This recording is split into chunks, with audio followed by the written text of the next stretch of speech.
Once upon a time, there was a little boy called Howard who loved writing stories. Little Howard dreamed of being a writer, and so he sat and wrote every night.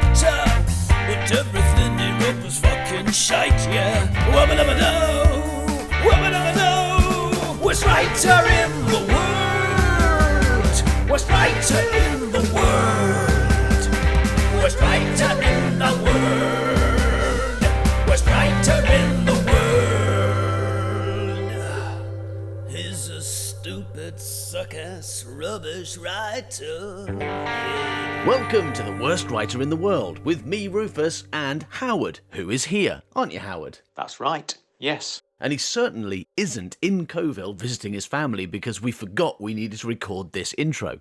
Are you, Howard? That's right, yes. Hang on, is that yes you are in Coville or yes you aren't in Coville? That's right, yes. All right, well, this is getting confusing. If you just say the same thing over and over again, it's going to sound like you're in Coville and you just, recorded one phrase on your phone and sent it to me via WhatsApp or something like that. So can you say something else? Yes. Okay, go on then. Crime? Perfect. Well, I think we can all agree that Howard is definitely here. That's right, yes. So in the last episode, we heard part 1 of The End of the WuWuWorld, or whatever it was called, by Howard, and this week we're going to hear part 2. In part 1, we met Derek Jonington, the main character, who is a turkey wrangler behind the scenes on Jack's Turkeys. That's right, yes. And it's his job to get the turkeys into position, or whatever, or get that turkey out of that car. But unfortunately, Derek Jonington is not satisfied with his job, with his role in life, and dreams of more. He's envious of Jack, who is being played by Howard for some reason, and is also, let's not forget, very, very tall. Isn't he, Howard? That's right, yes. And so Derek prays to the Lord, our Howard, because Howard is also playing God, to give him a chance to be a hero. That's right, yes. And when we left the story last week, we had just seen a mysterious figure on a motorbike with a helmet appear and then ride away. And Derek Jonington had woken up with a nonce ache because he drank too much the night before. That's right, yes. All right, Howard, I'm going to ask you if you're ready to get started. I want you not to say that's right or yes or crime. Please say something else. So, Howard, are you ready to get started? Blah, blah, blah, something about Doctor Who. Okay, let's do it.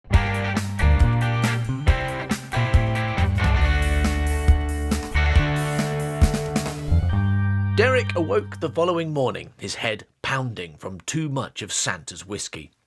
I've got one corker of a whiskey nonce ache, he said. He said aloud, but fortunately no one was around to arrest him. Good. Outside in the street, he could hear a raised voice. Something about the end of the WuWuWorld being nigh. Mm-hmm. Thought I'd choose a voice that I've thought very unlikely you would have written into this story at any point. You know, whoever that was from Steve Krabs, Yeah. that was, what was his name? The one that I tried to set up to be the main villain, the one who was fucking Ra in disguise or something. Yeah, rah. I can't even remember who it was. I can't remember. The Crabs, I mean, Crabs 1 or Crabs 2? Steve Krabs. No, it's Steve Krabs. Yeah, I don't remember In Steve Krabs. Krabs. I've blocked that out. Who was that character in Steve Krabs? If anyone can tell me, I mean, I'm not really paying attention to the comments, but I'll have a quick look in a minute. Was he called Head Nog or something like that? Headnog. Yeah, you know that character, Headnog, famous character from the WuWuWorld. Yeah, Headnog. Head Nog. No, it's like something like that. A weird like ancient Headnog. Greek. Nothing is like Headnog. Yeah. Oh yeah, Mark Greenwood's got it. Horikuru. Horikoru. Yeah, it's a bit like Yeah, Head Nog. I mean, I got Horikoru. one of the letters right. You did get one of the letters right out of about 8. The first letter as well, so I knew it began with a H. I am Head Nog, villain from Crabs.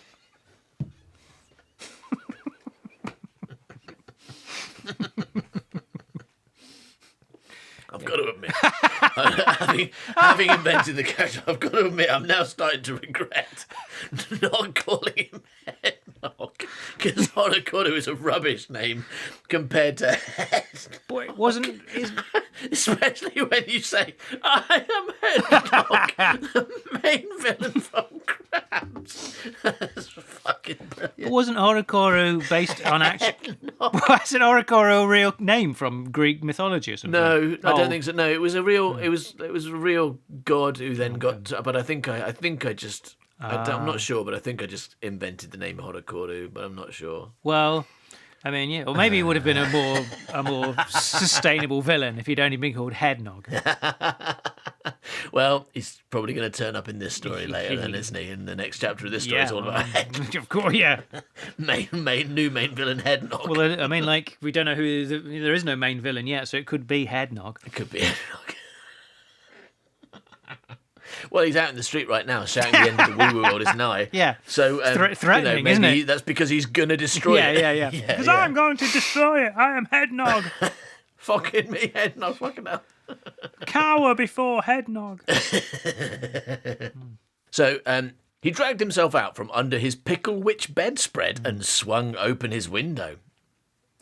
Hey, do you mind keeping the noise down? Some people got really drunk last night, he shouted at the tramp who was yelling in the middle of the road, and then slammed the window shut. Headnog the tramp, yeah.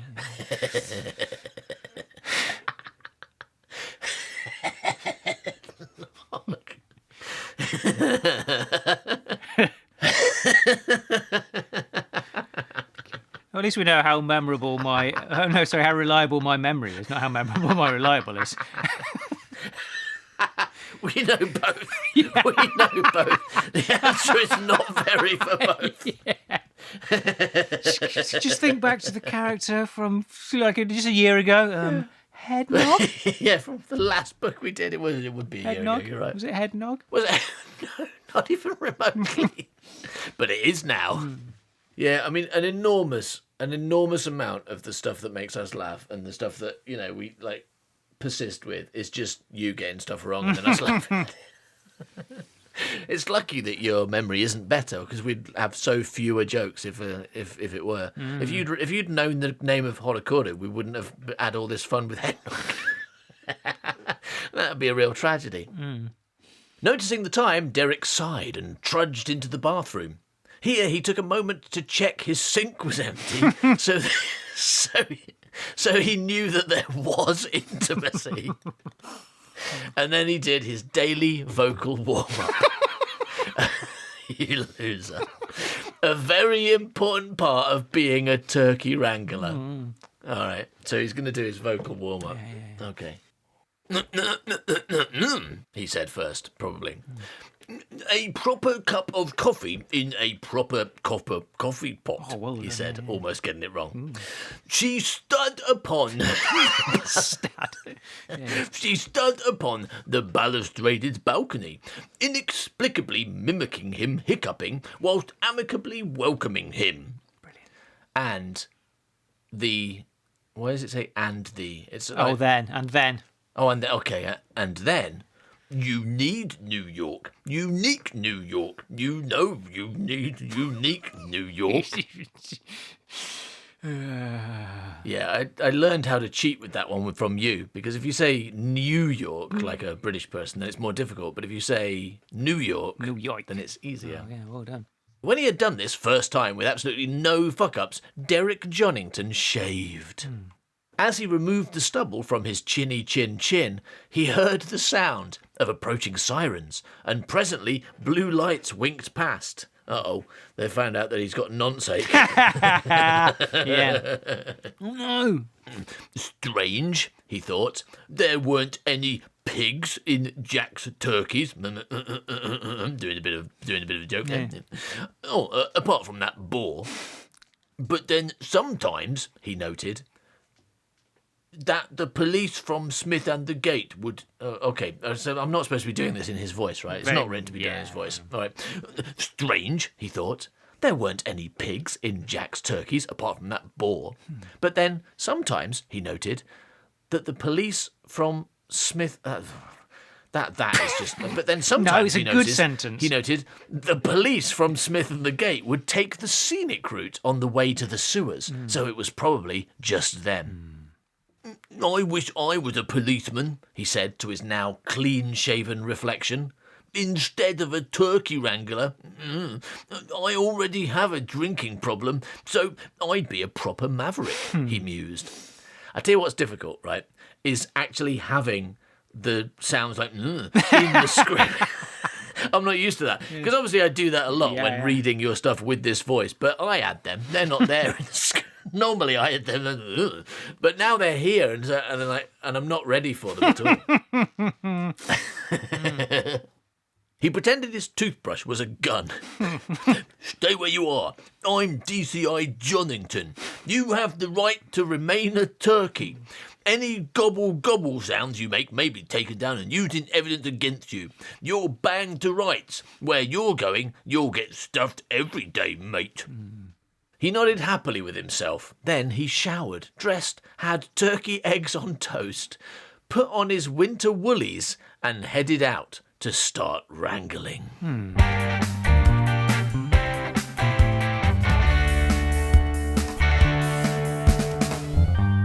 Derek J. Jonington was feeling a little mischievous today, and on days such as these, he would mix up his job a little to keep himself on his toes. And so, instead of heading to T.S. Blaw's, as it was a bright day, he decided to head down to the bank of the River Thames, which ran past the town centre on its way to the motorway and beyond. Some mornings, if he was lucky, he would catch a glimpse of... He wouldn't catch a glimpse. Hey, get off me. What's this? What's this? I don't know what a glimpse I'm is. a glimp. My name's Headnog the Glimp. No. Everyone's called Headnog. Some mornings, if he was lucky, he would catch a glimpse of Hermes the Time Pig on one of his adventures. Now that must be fun, he thought. Travelling through time in a magic pyramid, opening doors and meeting a dwarf called Titch. I wish I could open doors and meet a dwarf called Titch. It was still early when Derek reached the river, and there would be no turkeys to wrangle for at least another half an hour. So Derek passed the time skimming stones, trying to beat his all-time score of 1. Flipping dip, he said, as he failed so hard he didn't even manage a score of none. You're doing it all wrong, came a voice. A very familiar voice. Derek turned to see the silhouette of the larger-than-life character bearing over him, the wide-brimmed hat eclipsing the sun and casting a shadow over his inflated noggin. Gret Binchleaf, what are you doing in Coville-upon-Thames? Something is very wrong, said Gret. Yay! Wow, yes. She's got, this is one of those constant reminders why we do Gret Benchleaf, because it's like... You know when you start writing a chapter of Gret Benchleaf and he's not in it for a few pages and you go, Jesus, this is difficult. Oh, shit, yeah. As soon as he turns up, you're like, oh. Something is very wrong, said Gret, tugging nervously at his cuffs. And I don't mean your face, although that is very wrong, and going forward, you should probably wear a mask. Or a bag if you're poor, or, just cut your head off. I make it sound easy, it's not. But if you need help cutting your head off, then I'm your man. I've got prior with beheaded heads. I'm an expert, you might say. Or neckspert, as I like to call it, because of all the blood that spurts out of the neck. And do, said Derek. What? Said Gret. As you like to call it, and do. No, I don't say that, said Gret. Really? I feel like you do it all the time.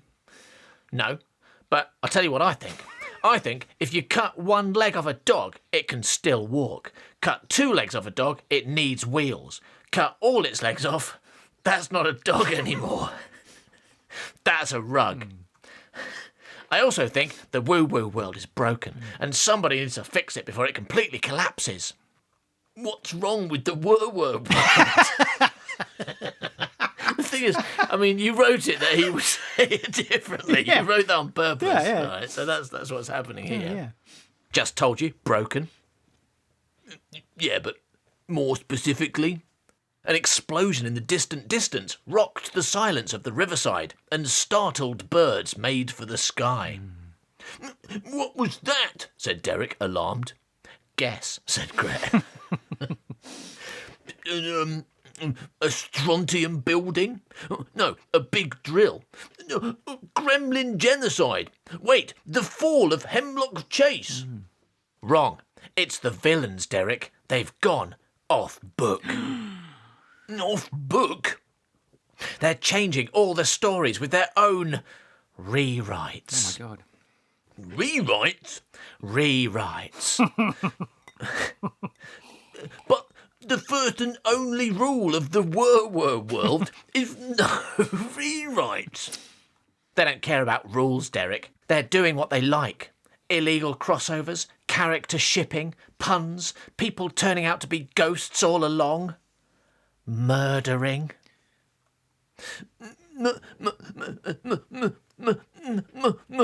Puns? Said Derek, aghast. Help me, Howard. Howard can't help you, said Gret. Then you, Mr. B, what are you going to do about it? Me? Nothing I can do about it. I'm getting the heck out of here. You're running away? Running away? Gret Binchleaf running away? If there's one thing Gret Binchleaf never does, it's running. Jokes. But you are making a getaway like a yellow-bellied, lily-livered chicken. What? No. Obs, I would stay and save the WuWuWorld, but I have to leave. Why? Because I'm... Gret's brow creased so hard, Eladravin Bandan invented the head iron. Yeah. Oh, because I'm going on a peace-seeking mission to a distant galaxy. What, like Superman in Supergirl? No idea, never seen it, never heard of it. I'm not scared of... Oh, okay. No idea, never seen it, never heard of it. I'm not scared of Helen Slater's super boobs. Who told you that? So spoopy and soupy. So yeah, I gotta go, I'm afraid. I'm waiting for the Time Pig's magic pyramid. Then I'm out of here in... Gret looked at his portal watch. Hooray! According to this, he should be here in 49 only minutes. Wow, that's quite a long time. But what are we supposed to do without you? Well, I'm telling you about, aren't I? Well, I'm telling you about, aren't I? Well, I'm telling you about it, aren't I? So there's a word missing. No, there's no it. Well, I'm telling you about, aren't I? Me? Said Derek. Yes, you can sort it out. Me? Said Derek again. I'm a turkey wrangler. I can't do anything. But this is what you wished for, said Gret. What? Said Derek, nonplussed. Gret pressed a button on the portal watch, and it projected a 3D movie into the space between them. In it, Derek saw himself with Jack J. Sturkey. Jack J. Sturkey, only yesterday, complaining about his lot in life. I just wish I could do something new, he heard himself say. Then Gret fast-forwarded, and Derek saw himself completely oiled atop a hill, yelling at the sky, "Please let me be more than a turkey wrangler!" And then we have you here, just this morning, said Gret, fast-forwarding again. I've got one corker of a whiskey nonsache, said the Derek in the hologram. Actually, not that, said Gret. I'm giving that one to Operation U-Tree. Because I do up-to-date current jokes. All right, it's not topical right now, admittedly. But, 25 years ago, that would have been a really good joke. Yeah. Hold on. Gret fiddled with the weird-looking watch. I wish I was a policeman, said hologram Derek. Gret switched off the portal hologram. There's countless more examples. All you ever do is complain about being a turkey wrangler and dream of something else. Well, good news, kiddo. Your dream has come true. Yeah, but no, because dreams are nice, but they're just that. They shouldn't come true. Like, I had a dream once where I was naked at school. No, thank you. Oh, and even worse, I had a dream where I was eating my own head. I don't want that. Nobody expects you to eat your own head, Derek. And you know full well I was talking about waking dreams, ambitions of a better or more interesting life, not you standing up in front of an audience of your peers and realising everyone can see how tiny your penis is. It's not tiny, it's just below average. Well, if you want people to think it's bigger, then it's time to step up to the plate.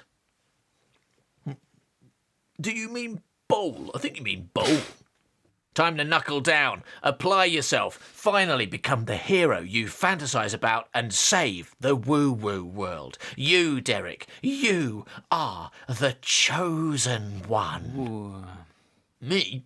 Sounds unlikely. Aren't there more qualified people to deal with this? Like, oh, I know. What about that group of superheroes you were involved with that one time? That was a complicated period in my canon that we don't like to talk about. Yeah, okay, fair enough, that was a low point. But there must be someone else. Actual police, like P.C. Wilkinson. Or army people. Oh, no, wait, what about the stars? They'd be good. Mm-hmm. Would they? Well, no, you're the one, Derek. You. This is your chance to shine, to prove yourself, to lead an adventurous, non-turkey-centric life. But it sounds kind of dangerous, said Derek, and he shivered at the thought of it. Good. Like, full of scary things, spooky woo-woos and near-death experiences. I'm not sure I'd enjoy it. I once had to phone my dad because Doctor Who kissed a woman, so I don't know how good I'd be at saving all of reality from destruction at the hands of a mystery villain. Gret looked the wobbly jelly and custard coward up and down, frowned and gave a little sniff. Yeah, no, fair enough. You'd probably be rubbish at it. Not to worry, I'll find someone else. What? But I thought you said I was the one, said Derek, hurt despite his protestations. I did, but I meant that's your score out of 20, yeah?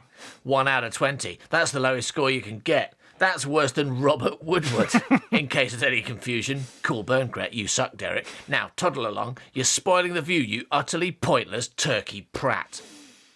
But, Derek resisted the urge to cry. I need to catch some turkeys, he managed to say. Then go and catch them somewhere else. I don't want you cramping my style when the time pig turns up. He's completely covered in diamonds. You might scare him off looking like that. Oh, okay, said Derek, not moving. But wait, maybe I could be the one's assistant, he hazarded. Ignoring the loser, Gret sat down with an earth-trembling thud, laid back with a groan and some cracking bones, tugged the brim of his hat down over his eyes, and began to immediately snore louder than a herd of rhinos with sleep apnea. Oh, okay, bye then, said Derek, and he shuffled awkwardly off. I'm going now. Milk. I'm milking off for real. Milk.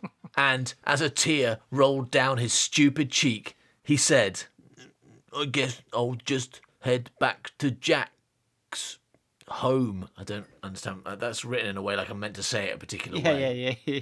It's Luke Skywalker from Star Wars. When he goes, that'll lead him back home. You know, yeah. I'm surprised I didn't pick up on that. I mean, the way you wrote Jack ... S ... home. Yeah. I'm amazed I didn't realise it was a fucking Luke Skywalker reference. I feel really stupid now.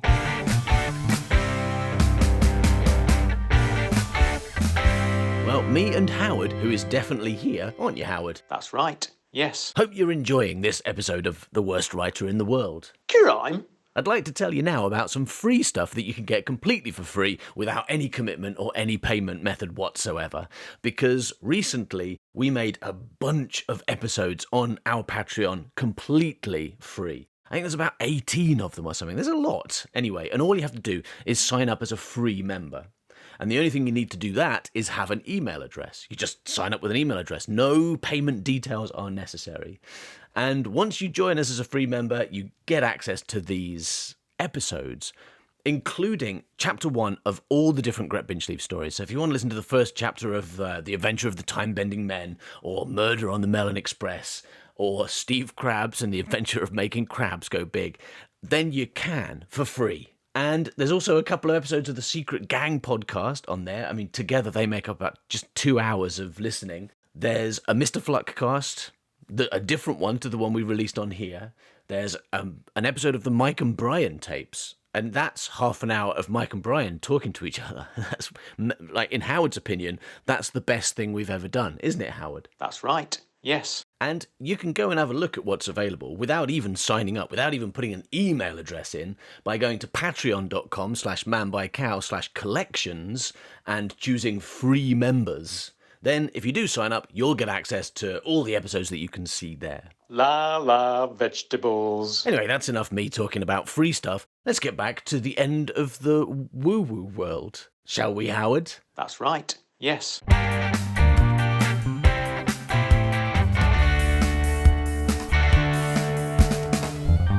As Derek headed down the street towards Jack's house, it is interesting to note that there were several flat turkeys in the road, each with heavy motorbike tyre marks on them.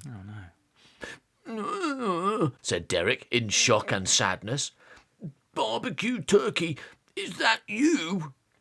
But the flat dead turkey didn't reply, because it was flat and dead, although mostly because it was dead. As Derek travelled further down the road, he could see a large crowd gathered outside the familiar gated property. There were police cars parked up and a cordon all around Jack's garden.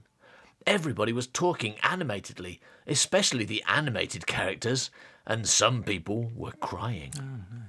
Standing further back, sucking on Marlboro Red, was a man in a stripy apron, a look of bewilderment all over his eyes and face. "What happened?" said Derek to Trevor Sebastian Blaws. Hey!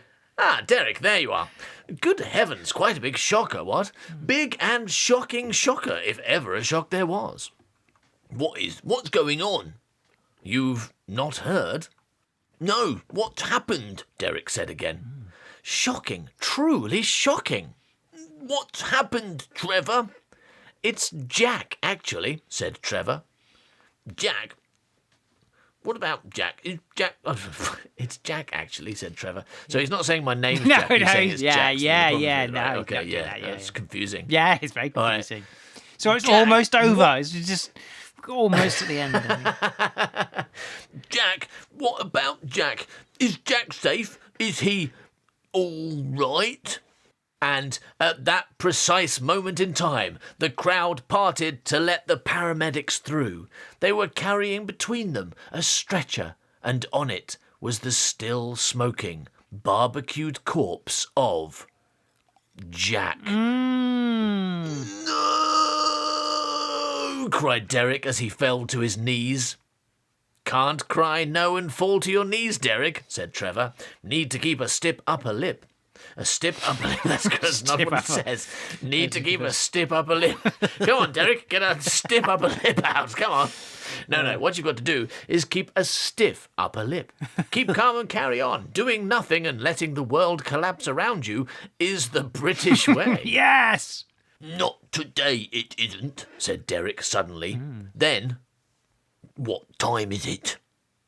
It's sad o'clock, said Trevor unhelpfully. Oh, the actual time. It's not yet midday, he said.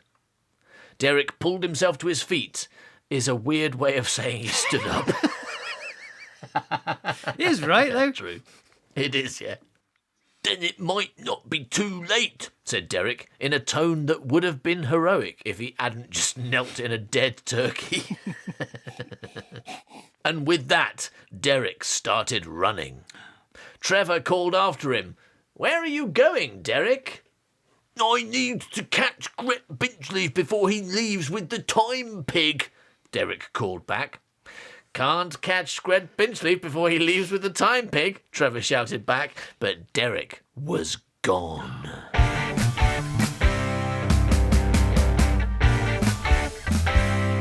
As Derek neared the River Thames, he could hear a terrible squealing and wet thudding sound.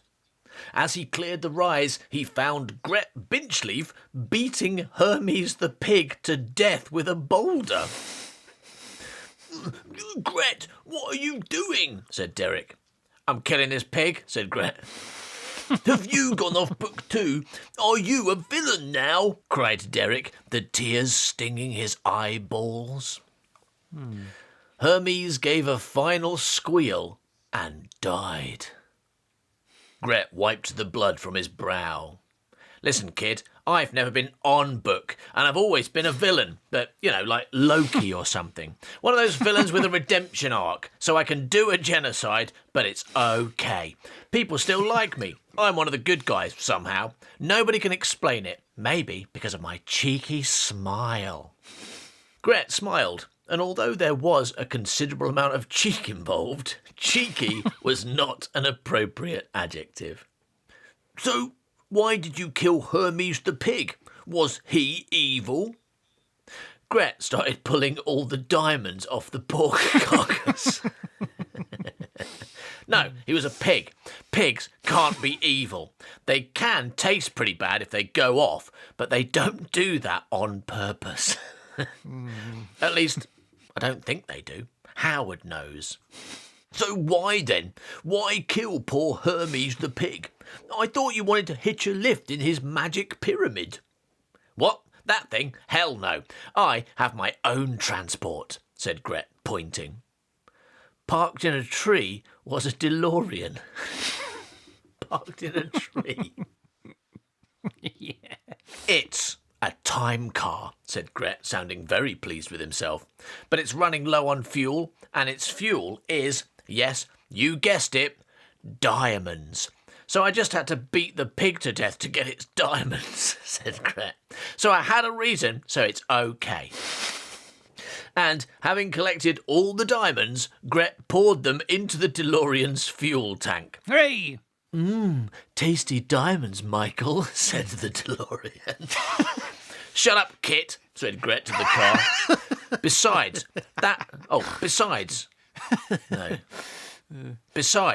that pyramid, Derek, it's not even a time and space machine at all. It can only transport you within the WuWuWorld. And since you're not going to save it, the WuWuWorld is about to end. So it's not much use to me. No, the Meaniverse is where I'm going," said Gret as he opened Kit's door. "So you can have that if you want. I mean, you'll need it if you're going to try and save the WuWuWorld, Mr. Chosen One." Gret tossed Derek the keys to the magic pyramid, who caught them clumsily. Yeah, that's a sentence. It's fine. It makes sense and everyone liked it and enjoyed it. 19 out of 20. Yeah, I think we can guarantee that Mr. Cotton would not have corrected that sentence. He would have been absolutely fine with it, would have given you 19 out of 20, and then would have got back to insulting Robert Woodward. "I don't want to be the chosen one. I just want revenge." "For what?" "Somebody killed Jack." "Who?"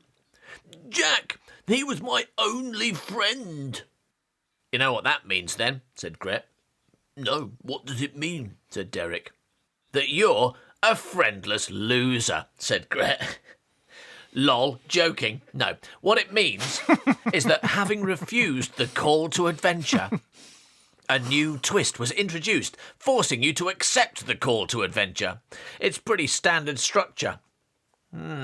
Which heavily implies that someone is orchestrating this whole thing. Find out who killed your friend, and maybe you'll find out who's behind it all." "How do I do that? I'm no Brillo-Dillo detective." "Not with an attitude like that." "Well, what do I do? I don't know where to start." "Just look at the clues." "What do you know?" "Nothing." "Think."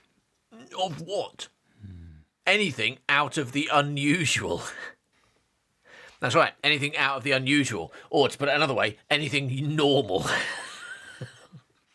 Out of the ordinary, not out of the unordinary, right? Is that what that means? It's not out of the unusual. Out of the unusual would mean normal, right? That's what that means.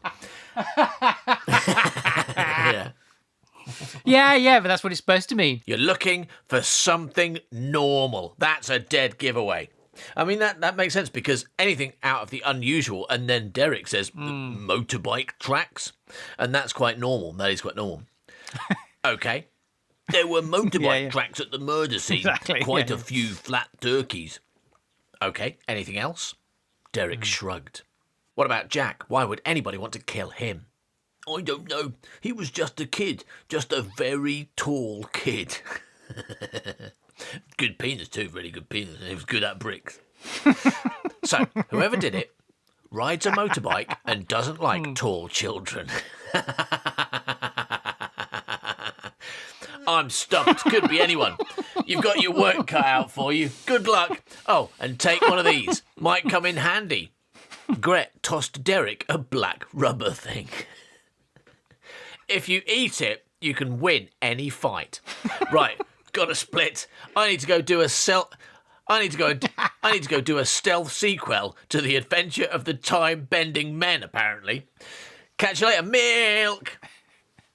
And with that, Gret got in a car and the car drove off. Gret is a turkey. True. Canon.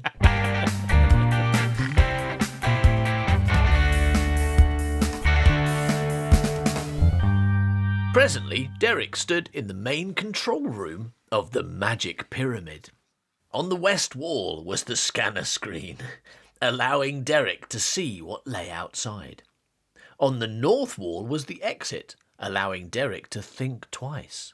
On the south wall were a lot of clocks.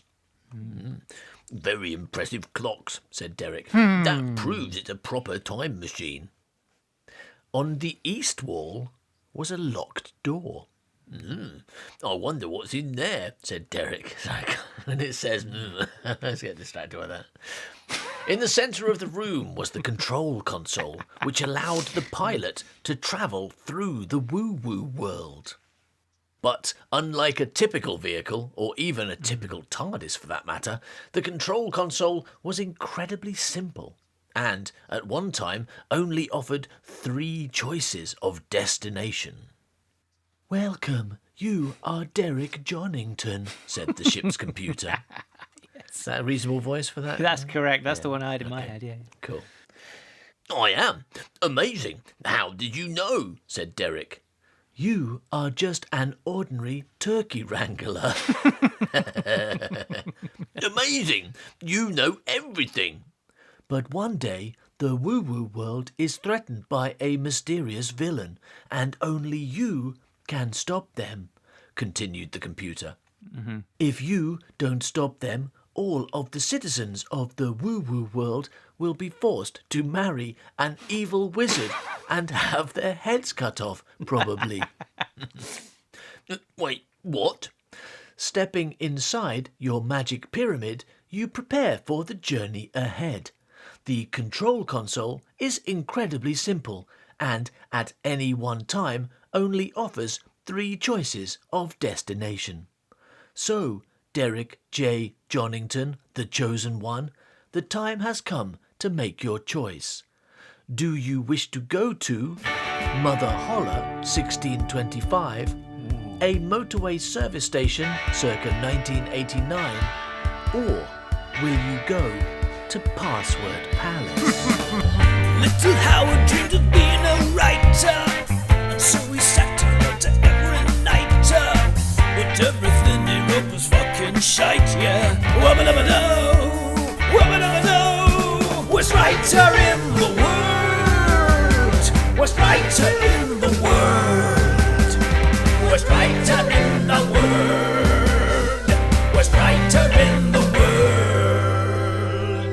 Thank you for listening to this episode of The Worst Writer in the World. Remember, if you'd like more free stuff, which is newly available on our Patreon, then go to patreon.com/manbycow/collections and choose the free members collection. That's right. Yes. We'll be back in 2 weeks with the final part of this story, which is written by me. But if you don't want to wait that long, then you can join our gang for just $2 and get access to it now, plus an enormous amount of other stuff immediately. And you can do that at patreon.com/manbycow. Thanks for listening, everybody. Bye-bye, milk.